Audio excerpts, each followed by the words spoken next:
Shalom saudara yang dikasih Tuhan. Kembali kita akan belajar The Secret of Titus. Salam Titus, salam seperti Kristus. Kita sudah masuk dalam Titus pasal 2 ayat yang kedua, saudaraku.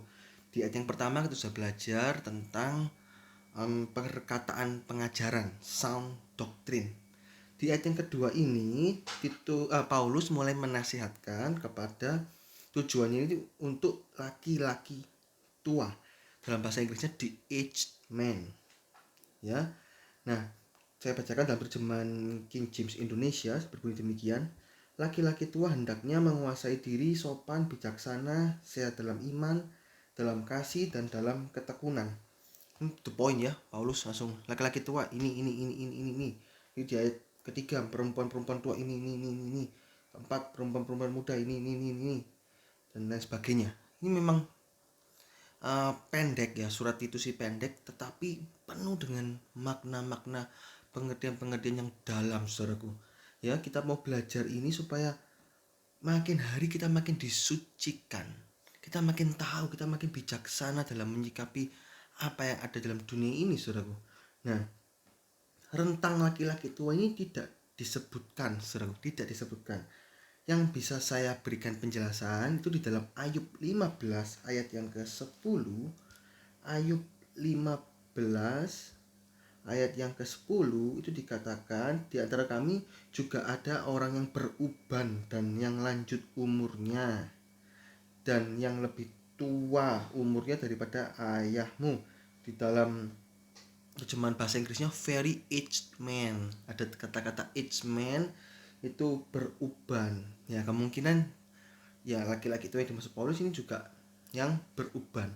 Bisa diperkirakan, kira-kira saja, tidak ada di Alkitab di sini, tapi ini saya berikan kira-kira gambaran laki-laki tua ini berumur 50 tahun ke atas. Barzilai dalam 2 Samuel 19 ayat yang ke-32 juga disebut laki-laki tua, umurnya 80 tahun. Ya, ini rentang-rentang umur segini ya, kira-kira 50 sampai berapa? 80 gitu, saudaraku. Nah, nasihatnya apa? Di sini ada 4 nasihat, saudaraku. Yang pertama adalah menguasai diri.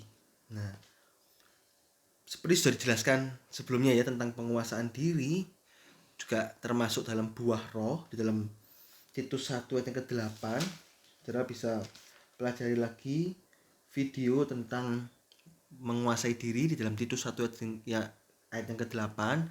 Itu konteksnya syarat seorang gembala sidang, termasuk juga laki-laki tua ini diminta untuk menguasai diri, harus bisa menguasai diri. Sebagaimana umur jasmani itu semakin bertambah, saudaraku, maka umur rohani juga harus makin bertambah, bahkan bisa lebih tua, saudaraku, karena umur rohani ini tidak sejalan dengan umur jasmani. Anak usia orang percaya mungkin baru sebulan atau setahun percaya, rohaninya bisa sangat dewasa. Anak kecil mungkin umur 12 tahun baru dibaptis, dia penuh Roh Kudus, dia bisa berkembang dengan cepat dalam kerohanian, kedewasaan yang cepat, saudaraku. Anak-anak kecil itu, saudaraku. Jadi nggak sejalan. Oleh karena itu seharusnya orang yang tua ini, laki-laki tua ini, mengapa dikatakan bisa menguasai diri? Seharusnya demikian. Dia lebih banyak pengalaman, dia bisa lebih bijaksana, bisa lebih menguasai diri. Jangan seperti peribahasa dunia mengatakan tua-tua keladi, tambah tua tambah jadi. Jangan, saudaraku. Umur rohani itu terus meningkat sampai kedewasaan penuh seperti Kristus dalam Efesus 4 ayat 13 dan 15. Nah, asalkan kita mau bertekun dalam Tuhan, maka pertumbuhan rohani ini bisa cepat bertumbuh. Tidak perlu mengikuti umur jasmani. Jadi, Paulus menasihati harus bisa menguasai diri laki-laki tua. Menguasai diri ini artinya tuh bisa mengendalikan diri dalam Roma 12 ayat yang ketiga. Roma 12 ayat yang ketiga ini, berdasarkan kasih karunia dianugerahkan kepadaku, aku berkata Aku berkata kepada setiap orang di antara kamu, janganlah kamu memikirkan hal yang lebih tinggi daripada apa yang patut kamu pikirkan, tetapi hendaklah kamu berpikir begitu rupa sehingga kamu menguasai diri menurut ukuran iman dikaruniakan Allah kepada kamu masing-masing. Menguasai diri menurut ukuran iman. Apa yang Tuhan kasih, oke, kita belajar nurut, saudara. Sadar. Menguasai diri itu bisa mengendalikan diri, juga sadar. Itu di dalam 1 Tesalonika 5 ayat yang ke-6. Sebab itu baiklah jangan kita tidur seperti orang-orang lain, tetapi berjaga-jaga dan sadar. Ini tuh harus sadar. Jangan mabuk sehingga nggak bisa menguasai diri. Lot, dia mabuk, dia nggak bisa menguasai diri, akhirnya berzina dengan anaknya, saudaraku. Kenapa, saudaraku? Kok Paulus menasihatkan laki-laki tua harus bisa menguasai diri, harus bisa mengendalikan diri, harus bisa sadar. Karena laki-laki tua ini merasa sudah tidak ada kegiatan banyak. Mungkin dia sudah pensiun dalam pekerjaan sehingga lebih banyak di rumah. Nah, akibatnya apa? Kalau dia lebih banyak di rumah, apa yang ada di rumah? Televisi, internet, bacaan-bacaan, dan nganggur kan, tonton televisi. Akhirnya diisi, memabukkan diri dengan tontonan-tontonan dunia. Hati-hati juga pornografi, juga hal-hal yang berdosa, perkara-perkara dunia. Akhirnya rohani yang dulunya baik merosot karena nggak bisa menguasai diri, nggak bisa mengendalikan diri, nggak bisa sadar dan berjaga-jaga, terus merosot sampai rusak, saudara. Oleh karena itu, laki-laki itu harus tetap sadar, juga harus tahu bahwa tidak ada pensiun di dalam Tuhan. Walaupun perkara dunia pekerjaan di dalam dunia ini sudah selesai, mungkin umur 60 tahun sudah pensiun, tidak ada pensiun di dalam ladang Tuhan. Dan laki-laki itu tetap bisa menasihati orang, tetap bisa besuk, tetap bisa mendoakan, memberikan siraman-siraman rohani, pengertian-pengertian rohani firman Tuhan kepada orang lain, saudaraku. Ayo bertumbuh terus sehingga masih bisa dipakai Tuhan. Bahkan orang yang sudah di atas ranjang sakit, dia mau meninggal, dia masih bisa berbuah, saudaraku. Saat dia mendoakan, saya nggak bisa bergerak Tuhan, tapi roh saya masih ada di dalam tubuh saya masih bisa sadar. Saya berdoa, saya doakan anak saya doakan cucu saya doakan siang lain-lain, saudaraku. Ini jadi terus dipakai Tuhan. Jika masih bernafas, masih ada kesempatan untuk bertumbuh dan berbuah, sehingga harus tetap tidak boleh mengendurkan rohani. Ada istilah yang menarik, tuah-tuah dahlia, bunga dahlia, tambah tua tambah mulia. Terus dengan penguasaan diri, dengan pengendalian diri, terus sadar, berjaga-jaga, terus bertumbuh ke arah Kristus. Kedua, patut dihormati. Laki-laki tua seharusnya patut dihormati. Tetapi apakah penghormatan itu hanya sebatas karena umurnya yang tua? Ini tanda tanya besar buat lelaki tua. Atau memang benar-benar patut dihormati dalam segala segi, yaitu perkataan dan perbuatannya, saudara. Ini yang Paulus mau tekankan juga, yaitu ayo kamu bisa menguasai diri, bisa patut dihormati.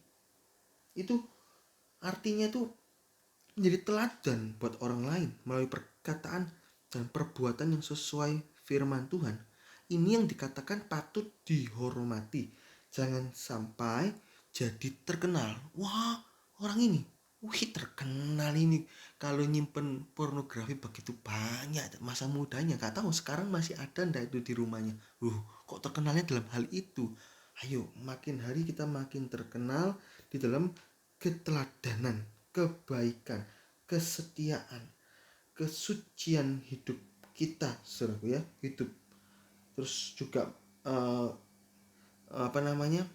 gairah akan firman Tuhan dan lain sebagainya, saudaraku. Ayo belajar seperti itu. Kemudian, saudaraku ya, ketiga, dalam terjemahan bahasa Inggris itu grave, ya. Tadi kan dikatakan the that the each man be sober. Sober ini menguasai diri. Grave ini dalam bahasa Yunaninya semnos, itu patut dihormati gitu ya. Maka dari itu saya pakai kata patut dihormati. Dalam King James Indonesia menggunakan kata sopan. Ini artinya itu patut dihormati. Ya jelas sopan, dia bisa menata kata-kata dengan baik sehingga menjadi teladan. Nah, saudara bisa lihat sendiri di dalam concordance itu bahasa Inggrisnya itu, dalam King James Indonesia itu grave, dalam bahasa Yunaninya semnos. Nah, ketiga saudaraku, temperate itu di dalam bahasa Yunaninya sopron, ini self control, juga termasuk penguasaan diri. Nah, ini juga bisa berarti bijaksana, bisa berarti bijaksana. Saya memakai kata bijaksana di sini. Ini sudah dijelaskan juga dalam Titus 1 ayat yang ke-8, kebijaksanaan. Laki-laki tua itu memang secara umur lebih tua, sehingga idealnya lebih banyak pengalaman, dan secara dunia memang seharusnya menjadi lebih bijaksana. Kalau dulu lebih gampang memutuskan sesuatu, lebih berani. Sudah tambah tua lebih berpikir, oh iya begitu ya. Nah, itu bijaksana, lebih mikir, lebih pelan, lebih tahu. Karena kata orang-orang dunia banyak makan asam garam. Ini saudaraku, bijaksana. Tapi dalam firman Tuhan bukan seperti itu saja, melainkan ada hal yang lebih dalam dari pengertian dunia, yaitu bisa memilih hal yang benar dengan cara yang benar menurut pemandangan Allah. Itu bijaksana. Orang bijaksana dia bisa tahu, dia bisa tenang. Maka dari itu dalam bahasa Inggrisnya dikatakan temperate, bahasa Indonesia sopron. Itu saudaraku, ini berarti self control, bisa menguasai, bijaksana. Sound in mind, yang berpikir itu pemikirannya, bukan langsung dalam bahasa Jawa gerusa-gerusu akhirnya salah semua. Mikir, firman Tuhan berkata ini, oke, saya nurut firman Tuhan. Ini bisa memilih hal yang benar menurut pemandangan Allah. Diharapkan lelaki tua bisa seperti ini, saudaraku. Bisa lebih banyak waktu buat Tuhan, sehingga bisa dalam memutuskan sesuatu selalu tepat sesuai firman Tuhan. Sehingga dia, ayo om, saya punya masalah ini. Ya, saya akan berikan nasihat, dan nasihatnya benar sesuai firman Tuhan. Itu ya, patut dihormati, bijaksana, menguasai diri. Keempat, terakhir di sini, sehat dalam iman. Sehat dalam iman, dalam kasih dan dalam ketekunan. Nah, sehat dalam iman ini juga sudah dijelaskan di dalam Titus 1 ayat yang ke-13. Ini istilah sehat dalam iman dicatat 2 kali dalam kitab Titus, yaitu di dalam Titus 2 ayat 2 dan Titus 1 ayat yang ke-18. Memang istilah sehat itu sangat dalam maknanya. Paulus ingin menggambarkan kehidupan rohani itu seperti orang yang sehat. Seharusnya laki-laki tua tetap sehat dalam iman, tidak hidup jatuh dalam dosa yang dalam-dalam karena gak ada kegiatan, nganggur, tontonan pornografinya makin merajalela. Hati-hati, secara dunia orang-orang tua juga ingin hidup sehat, saudaraku. Kontrol, tes darah, jaga makan, dan lain sebagainya. Demikian juga lelaki-laki tua secara rohani juga harus bisa menjaga kerohaniannya. Jangan sampai terserang dosa. Secara dunia jangan sampai terserang penyakit. Sama, bahkan dari itu memakai istilah sehat dalam iman itu perkara yang indah, istilah yang indah, saudaraku. Periksa laboratorium. Kalau dalam laboratorium rohani adalah periksa dalam firman Tuhan, lebih banyak baca firman. Kalau dulu pekerja banyak sehingga cuma bisa 1 kali alpet, karena sudah pensiun, banyak di rumah, bangun tidur, sudah gak ngapa-ngapain, anak semua sudah mapan semua, sudah tinggal berdua dengan istri, bangun tidur ya baca Alkitab, berdoa, baca Alkitab diperbanyak, belajar merenungkan firman. Ini kalau udah salah, salah ini. Inilah namanya periksa laboratorium. Pagi hari periksa, sepanjang hari periksa laboratorium, malam hari sebelum tidur periksa lagi. Kalau ada dosa dibuang, terus bertumbuh dan sehat di dalam iman. Jangan sampai terkapar di rumah sakit atau terkapar di dalam kubangan dosa. Ya, itu analogi yang dikatakan Paulus dalam istilah sehat dalam iman. Ya, jangan jatuh bangun dalam dosa. Contoh yang merosot itu adalah Nuh. Nuh itu sehat dalam iman dan terus naik. Tapi setelah air bah hidupnya tidak ada ceritanya. Hanya ada cerita dia mabuk anggur dan telanjang. Aduh, gak ada ceritanya. Sayang, saudara. Harusnya tambah tua, tambah mulia. Ini laki-laki tua. Nuh membuat puncak dalam kerohaniannya dan dia turun.